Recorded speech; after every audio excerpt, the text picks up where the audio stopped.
हिंदी में ख़ास करके हाई स्कूल की परीक्षा में और साथ ही साथ जो विभिन्न प्रतियोगी परीक्षाएं होती हैं जिसमें सामान्य हिंदी का पाठ्यक्रम है, जैसे पुलिस की भर्ती परीक्षा है या और भी विभिन्न भर्ती परीक्षाएं हैं। उन सभी भर्ती परीक्षाओं में सामान्य हिंदी पाठ्यक्रम के रूप में समाहित है और उस सामान्य हिंदी के पाठ्यक्रम में वाक्य रचना, वाक्य के प्रकार, वाक्य के तत्व और वाक्य के विभिन्न अंगों के बारे में प्रश्न किए जाते हैं। वाक्य कितने प्रकार के होते हैं, उन्हें पहचानना पड़ता है। वाक्यों के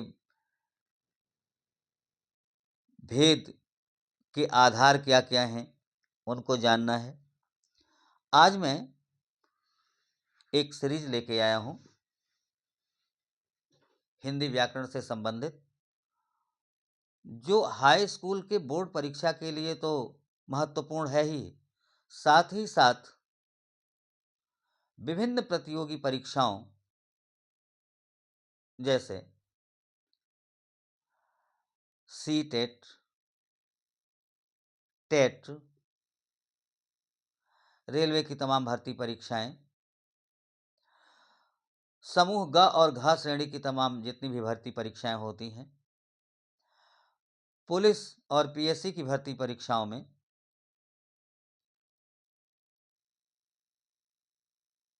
सामान्य हिंदी का पाठ्यक्रम है और उसमें वाक्य पर प्रश्न आते हैं। वाक्य क्या है? तो आइए हम सब लोग आज वाक्य के विषय में जानते हैं। जैसा कि हम सब लोग जानते हैं, वर्णों के मेल को शब्द कहते हैं। शब्द सार्थक और निरर्थक दोनों प्रकार के होते हैं।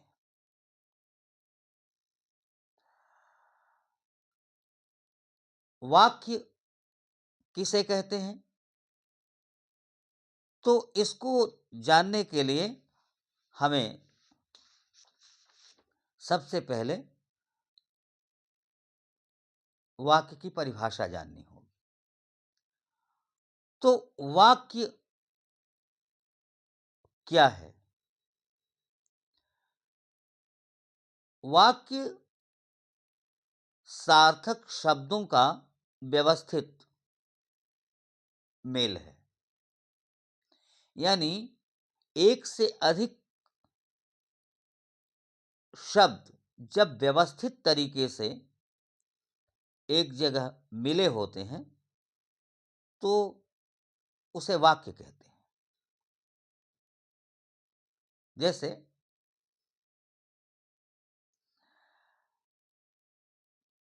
राम गोरखपुर जाता है, यह एक वाक्य है। इसमें कई शब्द हैं, सभी शब्द एक व्यवस्थित क्रम में लगे हुए हैं और ये सभी शब्द ऐसे व्यवस्थित क्रम में लगे हुए हैं कि इनका अर्थ निकल रहा है। तो आप साधारण ढंग से समझ सकते हैं कि शब्दों के सार्थक समूह को मेल कहते हैं, शब्दों के सार्थक समूह को वाक्य कहते हैं, शब्दों के सार्थक मेल को वाक्य कहते हैं। दूसरे शब्दों में कह सकते हैं कि शब्दों के सार्थक एवं व्यवस्थित समूह को वाक्य कहते हैं। व्यवस्थित क्या? अब व्यवस्थित किसे कहेंगे आप? अब जैसे राम है खाता रोटी, ये शब्दों का मेल है। राम है खाता रोटी, ये सार्थक शब्द भी हैं और सार्थक शब्दों का मेल भी है, लेकिन यह वाक्य नहीं है। क्यों?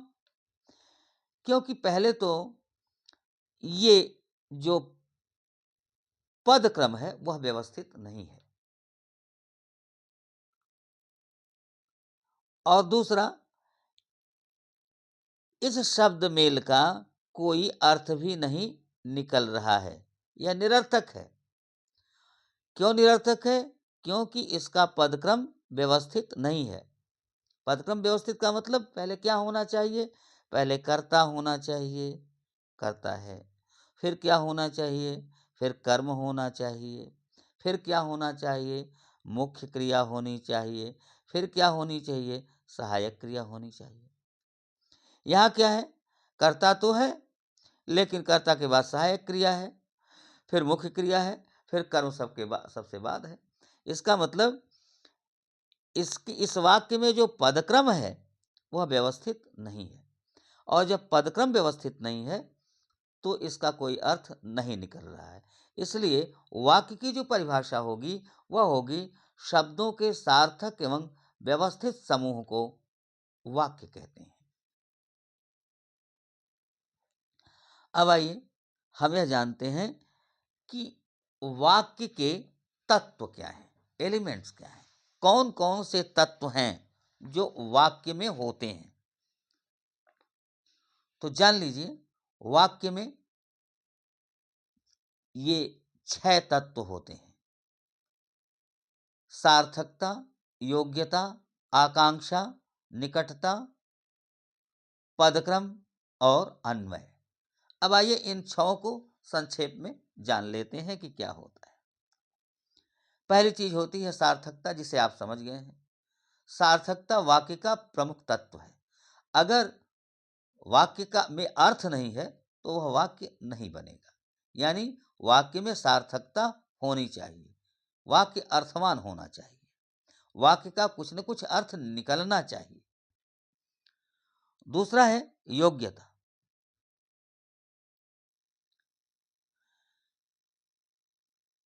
योग्यता का तात्पर्य है कि वाक्य में जितने शब्द प्रयुक्त हुए हैं उन सब शब्दों का प्रसंग के अनुसार कुछ न कुछ अर्थ होना चाहिए।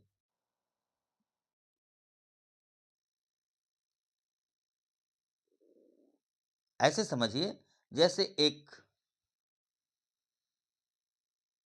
शब्द समूह है, 2 शब्दों का मेल है। मैंने चाय खाई। अब हिंदी में चाय खाई नहीं जाती है। हिंदी में चाय खाई नहीं जाती। तो इसका मतलब हुआ कि यहां इन शब्दों में अर्थ व्यक्त करने की योग्यता नहीं है।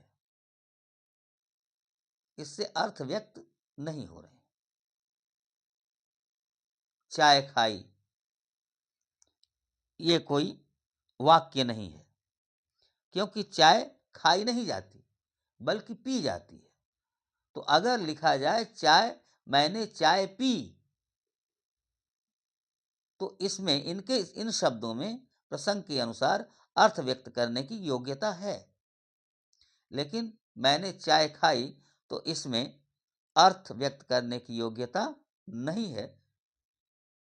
तो इसका मतलब है कि वाक्य में योग्यता होनी चाहिए।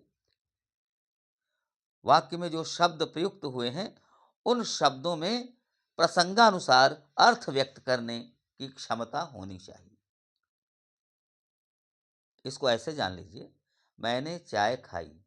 खाना भी सार्थक शब्द है, चाय भी सार्थक है, मैंने भी सार्थक है, लेकिन प्रसंगानुसार खाई शब्द का अर्थ यहां नहीं निकल रहा है। इसलिए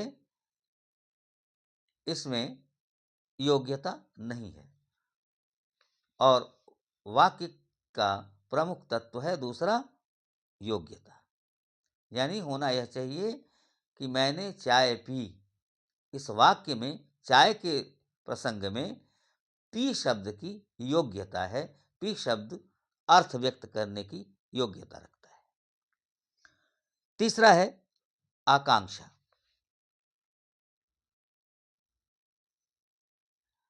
आकांक्षा का अर्थ है इच्छा, यानी वाक्य अपने आप में पूर्ण होना चाहिए, वाक्य पूर्ण अर्थ की अभिव्यक्ति करता हो।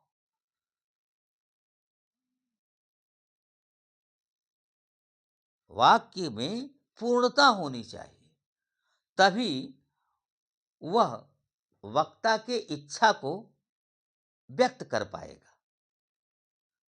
वक्ता जो वाक्य बोल रहा है वो क्या कहना चाह रहा है, उसकी कहने की अभिलाषा क्या है, इच्छा क्या है, तब व्यक्त हो पाएगा जब वह वाक्य पूर्ण होगा, अधूरा नहीं होगा, उसमें किसी शब्द की कमी न हो, उसमें अधूरापन नहीं हो।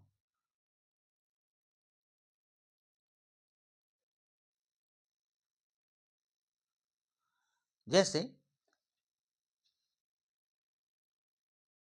एक वाक्य है, पत्र लिखता है या गाना गाता है।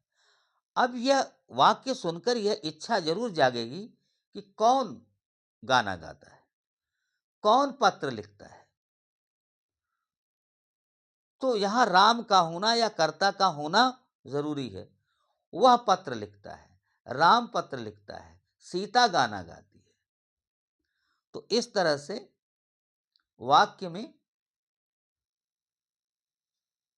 आकांक्षा होती है। वाक्य का एक तत्व है आकांक्षा।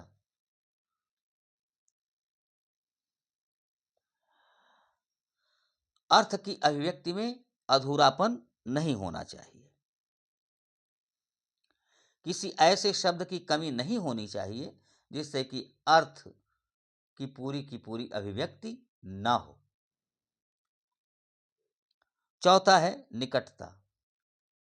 वाक्य में जो भी शब्द हैं, जो भी पद आ रहे हैं, वे एक दूसरे के निकट होने चाहिए।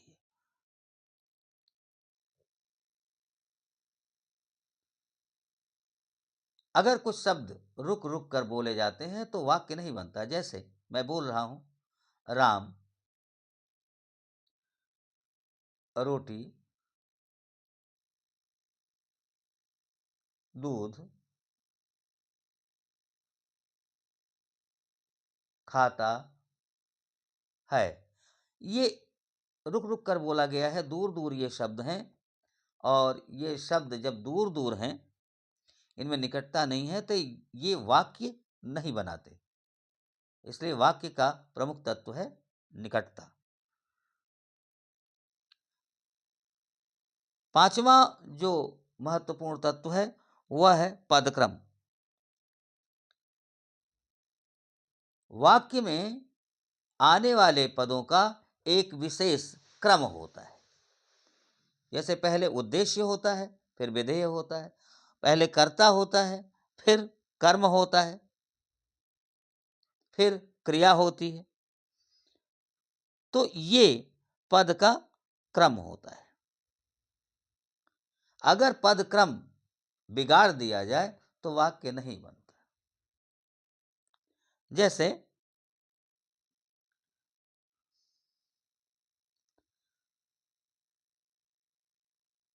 चांदनी रात सुहानी होती है, यह वाक्य है।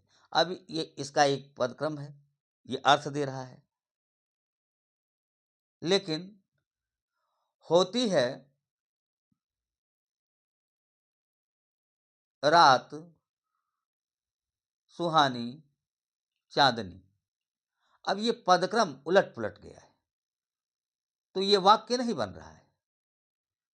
इसलिए वाक्य का जो पांचवा महत्वपूर्ण तत्व है वह है पदक्रम, व्यवस्थित होना। इसीलिए कहा गया है कि शब्दों के सार्थक एवं व्यवस्थित समूह को वाक्य कहते हैं, यानी पदक्रम होने चाहिए।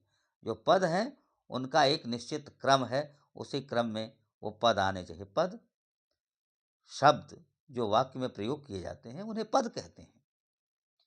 शब्द ही होता है, शब्द जब वाक्य में आते हैं तो वो पद हो जाते हैं। और फिर है अन्वय। अन्वय का अर्थ है मेल होना, यानी लिंग, वचन, पुरुष, काल, कारक इत्यादि का क्रिया के साथ ठीक ठीक संगति होनी चाहिए, मेल होना चाहिए। ऐसा न हो कि किसी और काल का क्रिया किसी और काल की हो,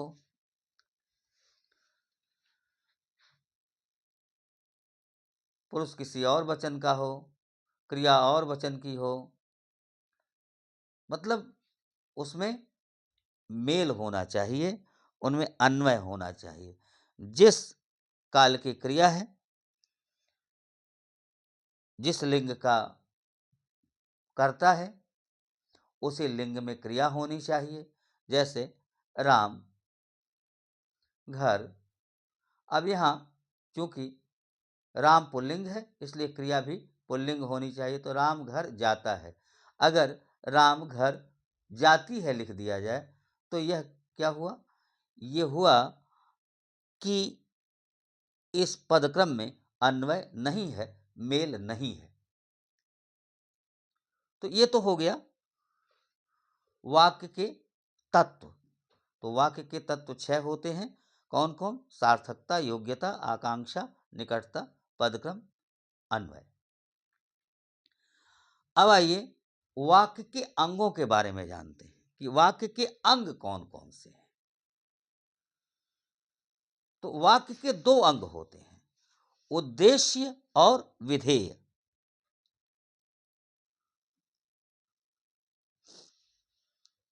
वाक्य के 2 अंग होते हैं, उद्देश्य और विधेय। जैसे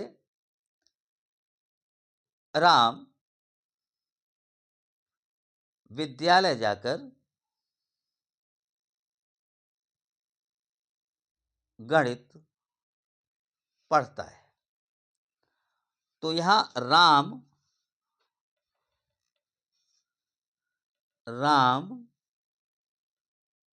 विद्यालय जाकर गणित पढ़ता है। अब इसमें देखिए, राम उद्देश्य है और विद्यालय जाकर गणित पढ़ता है, यह विधेय कहलाता है। यानी उद्देश्य क्या होता है? उद्देश्य उस शब्द को कहते हैं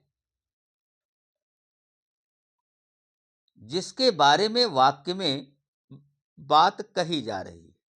इस पूरे वाक्य में राम के विषय में बात की जा रही है, या सीता गीत गाती है। अब इसमें इस वाक्य में बात किसके विषय में की जा रही है? सीता के बारे में बताया जा रहा है कि सीता गीत गाती है। तो किसी वाक्य में जिसके विषय में बताया जा रहा हो, जिसका वर्णन किया जा रहा हो, जिसके विषय में कहा जा रहा हो, उसे उद्देश्य कहते हैं। और उद्देश्य के विषय में जो कुछ भी कहा जा रहा हो, उद्देश्य के विषय में जो कुछ भी कहा जा रहा हो, उसे विधेय कहते हैं। जैसे उद्देश्य है राम विद्यालय जाकर गणित पढ़ता है, यह राम के विषय में कहा जा रहा है, उद्देश्य के विषय में कहा जा रहा है, इसलिए यह सब क्या हो गया? विधेय। तो राम क्या हुआ? उद्देश्य। और विद्यालय जाकर गणित पढ़ता है, यह पूरा क्या हुआ? विधेय। फिर यहां सीता क्या हुई? उद्देश्य। और गीत गाती है, क्या हुआ? विधेय। यानी उद्देश्य किसे कहते हैं? वाक्य में जिसके विषय में कुछ कहा जाता है उसे उद्देश्य कहते हैं, और उद्देश्य के विषय में जो कुछ भी कहा जाता है उसे विधेय कहते हैं। तो आशा है आप उद्देश्य और विधेय के बारे में जान गए होंगे। अब वाक्य के भेद के आधार क्या है। वाक्य के अनेक भेद होते हैं, प्रकार होते हैं। वाक्य कितने प्रकार के होते हैं? तो वाक्य का प्रकार करने के लिए, वाक्य का भेद करने के लिए दो आधार लिए जाते हैं। दो आधार पर दो बेस हैं, जिनके आधार पर वाक्यों के प्रकार निश्चित किए गए हैं।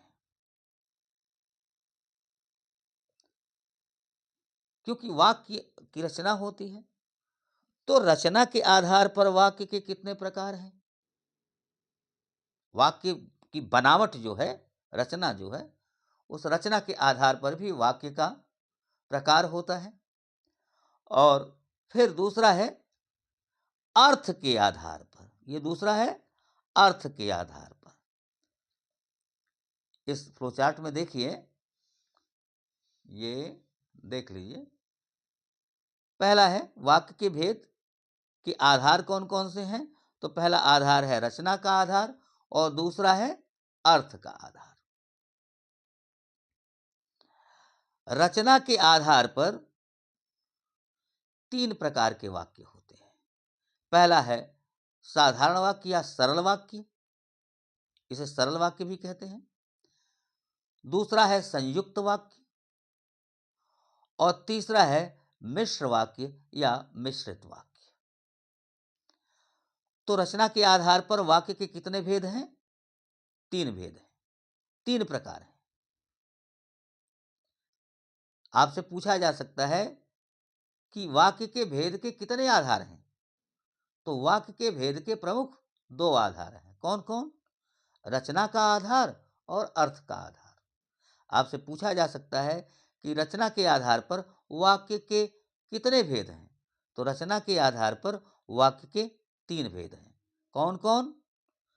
साधारण वाक्य या सरल वाक्य, संयुक्त वाक्य और तीसरा है मिश्र वाक्य या मिश्रित वाक्य। फिर अर्थ के आधार पर, अर्थ के आधार पर वाक्य के कितने भेद होते हैं। तो अर्थ के आधार पर वाक्य के 8 भेद होते हैं। यानी अर्थ के आधार पर वाक्य 8 प्रकार के होते हैं। पहला विधानवाचक वाक्य है, दूसरा निषेधवाचक वाक्य है, तीसरा है आज्ञा सूचक या आज्ञावाचक वाक्य है, चौथा प्रश्नवाचक वाक्य है, पांचवा इच्छावाचक वाक्य है, छठवां संदेहवाचक वाक्य है, सातवां विस्मयवाचक वाक्य है, आठवां संकेतवाचक वाक्य है। तो ये अर्थ के आधार पर ये 8 प्रकार के वाक्य होते हैं। आपसे पूछा जा सकता है कि अर्थ के आधार पर वाक्य के कितने भेद हैं। तो आप बताएंगे कि अर्थ के आधार पर वाक्य के 8 भेद हैं। अब आइए हम लोग पहले रचना के आधार पर वाक्य के जो 3 भेद हैं, उन भेदों के बारे में हम लोग जानते हैं।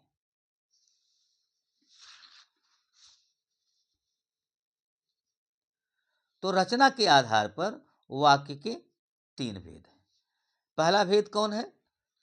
यह है साधारण या सरल वाक्य। ध्यानपूर्वक देखिए, रचना के आधार पर वाक्य के 3 भेद हैं और पहला भेद है कौन? सरल वाक्य या साधारण वाक्य। अब सरल वाक्य या साधारण वाक्य किसे कहते हैं?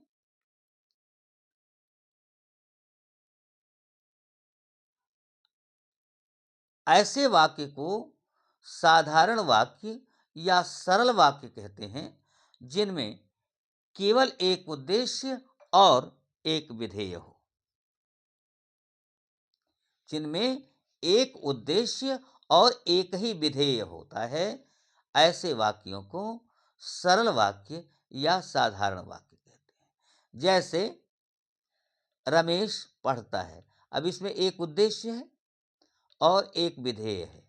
यानी रमेश के बारे में एक ही बात कही जा रही, तो एक उद्देश्य है और एक विधेय है। रमेश क्या करता है? पढ़ता है। एक उद्देश्य और एक विधेय। या राकेश ने भोजन कर लिया, तो क्या है, राकेश है और भोजन कर लिया, एक विधेय है। एक ही बात कही जा रही है। विधेय किसे कहते हैं? उद्देश्य के विषय में जो बात कही जाती है, तो एक ही बात कही जा रही है कि राकेश ने भोजन कर लिया। तो जिस वाक्य में एक उद्देश्य और एक विधेय हो, उस वाक्य को सरल या साधारण वाक्य कहते हैं।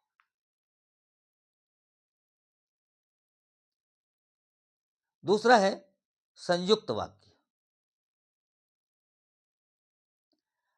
संयुक्त वाक्य वे होते हैं जिनमें एक से अधिक सरल वाक्य विभिन्न प्रकार के समुच्चय बोधक अव्ययों से जुड़े रहते हैं। समुच्चय बोधक अव्यय कौन कौन होते हैं? जैसे तथा है, और है, एवं है,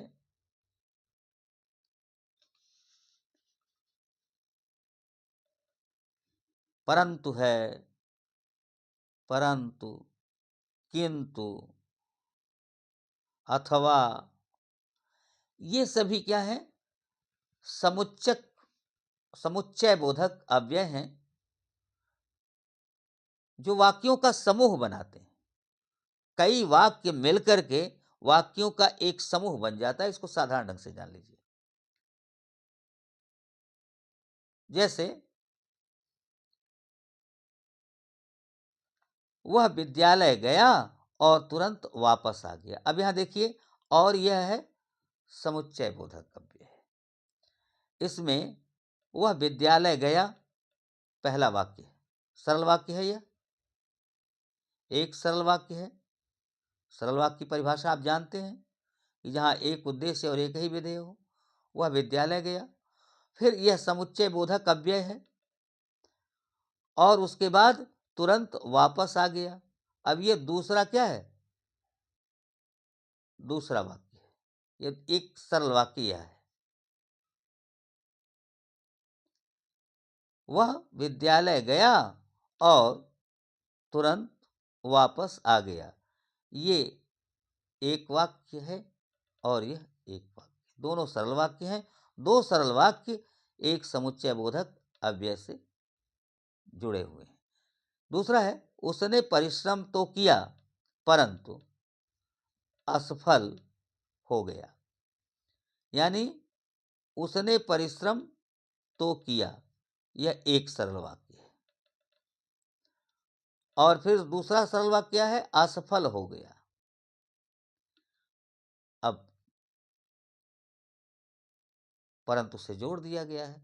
तो जब दो सरल वाक्य समुच्चय बोधक अव्ययों से जोड़ दिए जाएं, तो ऐसे वाक्य को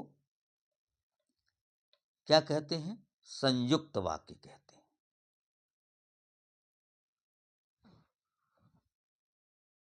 क्या कहते हैं? संयुक्त वाक्य कहते हैं जिस वाक्य में दो सरल वाक्य समुच्चय बोधक अव्ययों जैसे तथा, और, या, परंतु, किंतु से जुड़े हुए हों, ऐसे वाक्य को संयुक्त वाक्य कहते हैं। इसके बाद फिर है मिश्रित वाक्य या मिश्र वाक्य। ऐसे वाक्यों में एक प्रधान वाक्य होता है और उस प्रधान वाक्य के साथ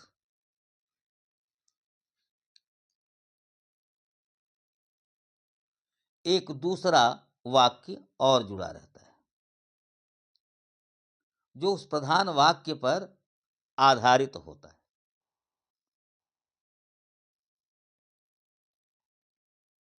ऐसे कहें कि जिन वाक्यों में एक प्रधान वाक्य के साथ अन्य आश्रित उपवाक्य जुड़े हों, उन्हें मिश्र वाक्य। यानी एक वाक्य हो और उसके साथ ही उसके द्वारा एक दूसरा उपवाक्य ऐसा जुड़ा हो जो पहले वाक्य पर आश्रित हो। जैसे देखिए, ज्यों ही उसने दवा पी वह सो गया। तो यह वह सो गया उपवाक्य है। और क्या है? यह किस पर आश्रित है? उसने दवा, क्योंकि जब दवा पी तभी वह सोया, यानी सोना दवा पीने पर आश्रित है। तो पहले वाक्य पर जब दूसरा उपवाक्य आश्रित होता है तो ऐसे वाक्य को क्या कहते हैं? मिश्रित वाक्य या मिश्र वाक्य। मैं जानता हूं कि तुम नहीं आओगे। अब नहीं आओगे यह उपवाक्य है, तुम नहीं आओगे यह उपवाक्य है, और मैं जानता हूं यह मुख्य वाक्य है। यह नहीं आओगे किस पर आश्रित है? मेरे जानने पर आश्रित है। मैं जानता हूं कि तुम नहीं आओगे, यानी तुम नहीं आओगे का संबंध आश्रितता मैं जानता हूं पर निर्भर करता है।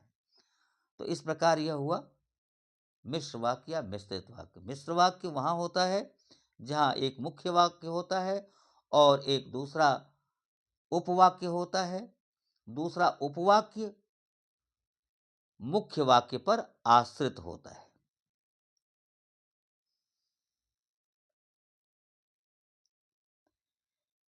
इसमें एक ही मुख्य उद्देश्य होता है।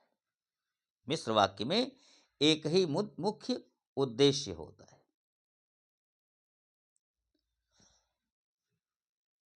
एक ही उद्देश्य, जैसे ये मुख्य उद्देश्य है, मैं जानता हूं कि तुम नहीं आओगे। तो ये तुम है, ये मुख्य उद्देश्य नहीं। मुख्य उद्देश्य मैं जानता हूं कि तुम नहीं आओगे। तो जहां एक मुख्य उद्देश्य होता है और मुख्य विधेय के साथ कई समापक क्रियाएं होती हैं। जैसे जानता हूं, मैं जानता हूं, एक क्रिया। दूसरा है आओगे, दूसरी क्रिया। तो कई क्रियाएं होती हैं। एक मुख्य उद्देश्य के साथ और एक मुख्य विधेय के साथ कई समापक क्रियाएं होती हैं। इसको ऐसे जान लीजिए कि मिश्रित वाक्य उसे कहते हैं जिस वाक्य में एक मुख्य वाक्य होता है और दूसरा उपवाक्य होता है। जो उपवाक्य होता है वो पहले मुख्य वाक्य पर, प्रधान वाक्य पर आश्रित होता है।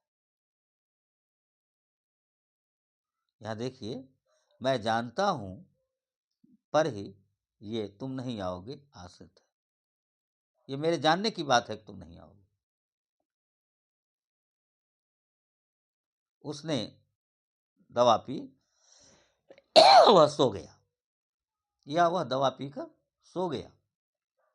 तो सो गया एक उपवाक्य है और ज्यों ही दवा पी यह मुख्य वाक्य है। सो गया मुख्य वाक्य पर आश्रित है। इसके सहारे ही इस वाक्य का अर्थ है। तो आज बस इतना ही। ये वाक्य के प्रकार, वाक्य के रचना के आधार, वाक्य के प्रमुख तत्व, ये सब हमने आज बता दिया आपको। अर्थ के आधार पर वाक्य के कितने भेद होते हैं, उनकी पहचान कैसे करेंगे आप, ये इसी क्रम में दूसरे वीडियो में रहेगा। ये पाठ जहां हाई स्कूल के विद्यार्थियों के लिए बहुत ही महत्वपूर्ण है, वहीं उन सभी परीक्षार्थियों के लिए जो किसी भी कंपटीशन में बैठने जा रहे हैं और जो कंपटीशन हिंदी भाषी प्रदेशों में हो रहा है, जिसमें सामान्य हिंदी अनिवार्य है, उन सभी प्रतियोगी परीक्षाओं में वाक्यों के आधार पर प्रश्न पूछे जाते हैं। इसलिए यह पाठ उन परीक्षार्थियों के लिए भी महत्वपूर्ण है जो आसन्न प्रतियोगी परीक्षाओं में बैठने जा रहे हैं। आसन्न प्रतियोगी परीक्षाओं में बैठने वाले परीक्षार्थियों के लिए ये पाठ महत्वपूर्ण है। वाक्य के भेद, वाक्य की परिभाषा, वाक्य के तत्व, ये सभी उन्हें जानना चाहिए। आशा है मेरा यह प्रयास आप लोगों के लिए लाभकारी होगा।